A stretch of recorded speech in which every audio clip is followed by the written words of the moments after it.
Selamat malam, saudara-saudariku yang dikasihi Tuhan. Semoga kita semua dalam keadaan sehat dan sejahtera. Kita patut bersyukur kepada Tuhan karena kasih dan penyertaan-Nya serta kesetiaan-Nya yang tidak pernah berhenti mengasihi kita. Saudara, berapa kali saudara mengalami jatuh bangun dalam menjalani kehidupan ini? Sebenarnya bukan masalah berapa kalinya, dan juga bukan soal berat ringannya kisah hidup saudara. Yang jauh lebih penting adalah bagaimana perjalanan iman dan bagaimana saudara membangun kualitas hubungan saudara dengan Tuhan dalam peristiwa-peristiwa itu. Malam hari ini, Selasa 22 November 2022, kita akan kembali belajar dari penggalan kisah perjalanan hidup umat Tuhan di masa lampau. Marilah sebelum kita merenungkan firman Tuhan, kita memohon hikmat dan pertolongan Tuhan dengan berdoa.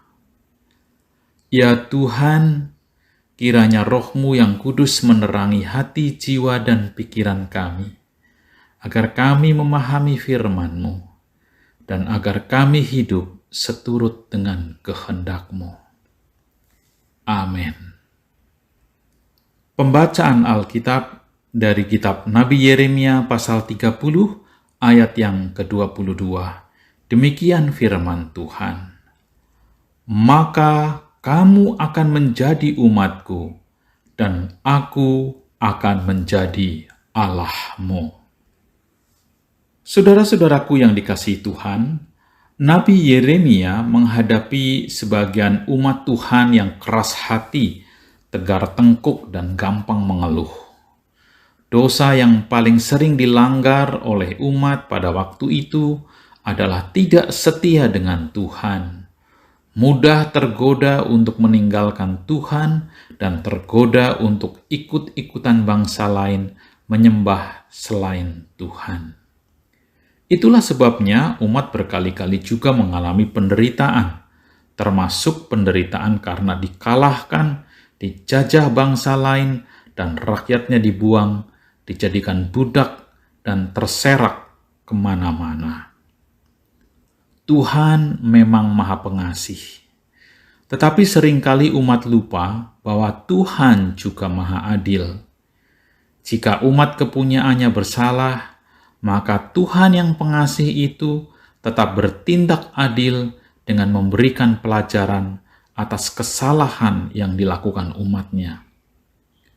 Pembelajaran ini bisa saja hanya dalam bentuk teguran yang ringan, namun juga bisa dalam rupa yang keras yang melahirkan penderitaan yang amat sangat.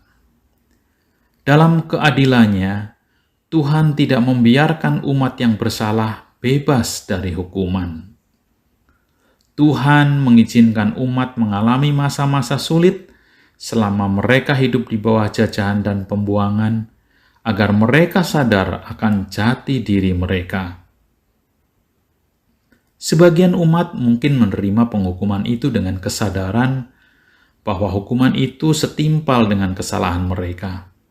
Tetapi sebagian umat yang lain masih mengeluh dan terus hidup dalam kekerasan hati. Yeremia hadir sebagai nabi yang mengingatkan umat Tuhan mengenai keadilan Tuhan, bahwa memang umat pasti menderita dalam masa-masa pembuangan dan penjajahan, tetapi juga Tuhan sebenarnya memiliki rancangan damai sejahtera, yakni janji tentang pemulihan pada waktunya nanti. Yang diharapkan dari umat adalah setia kembali kepada Tuhan.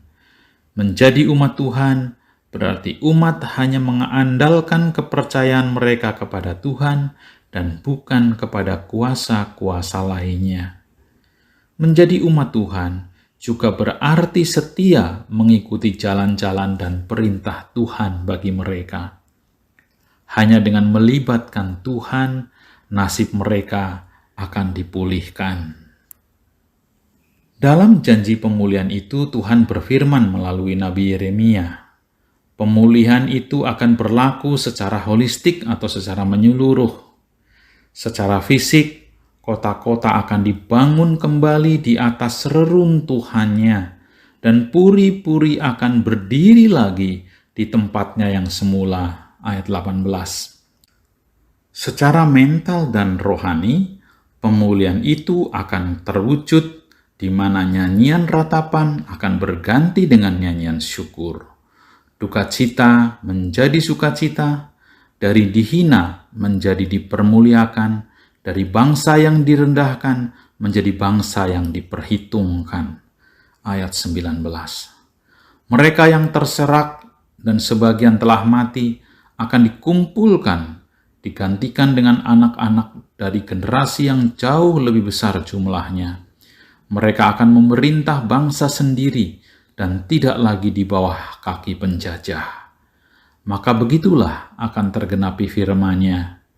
Maka kamu akan menjadi umatku dan aku akan menjadi Allahmu. Ayat 20 dan 21.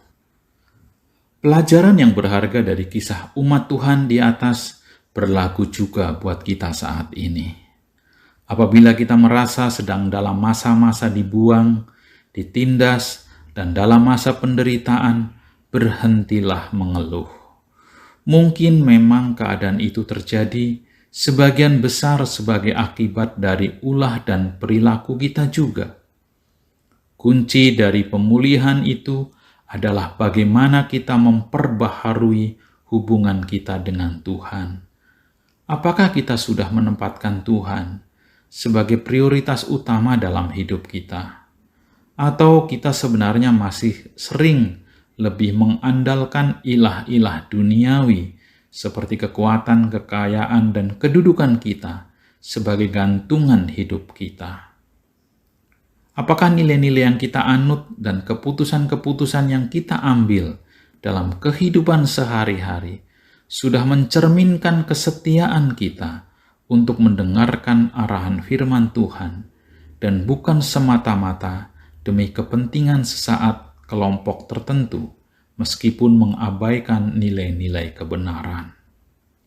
Apakah tutur kata dan perilaku mencerminkan tutur kata dan perilaku yang menunjukkan kasih dan keadilan, atau sebaliknya?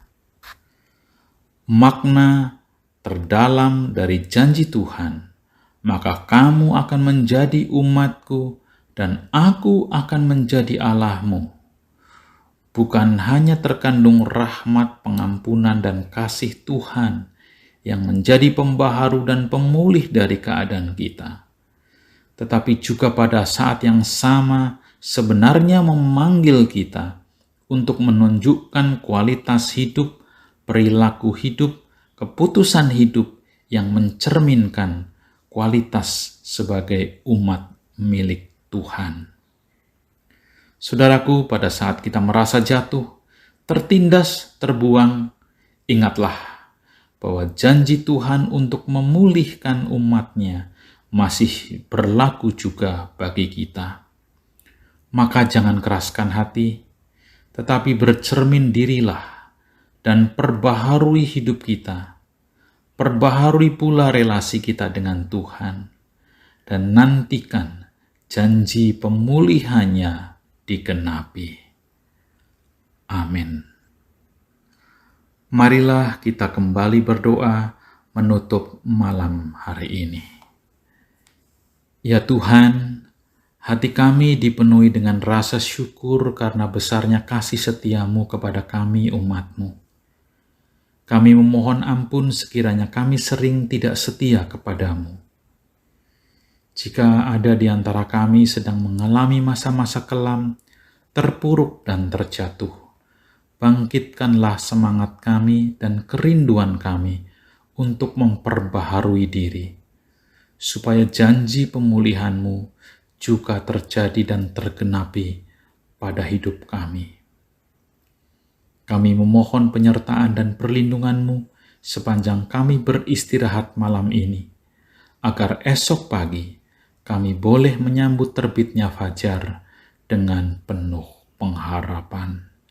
dalam pengasihan-Mu, kami memohon dan berdoa. Amin. Selamat malam, selamat beristirahat. Tuhan menyertai.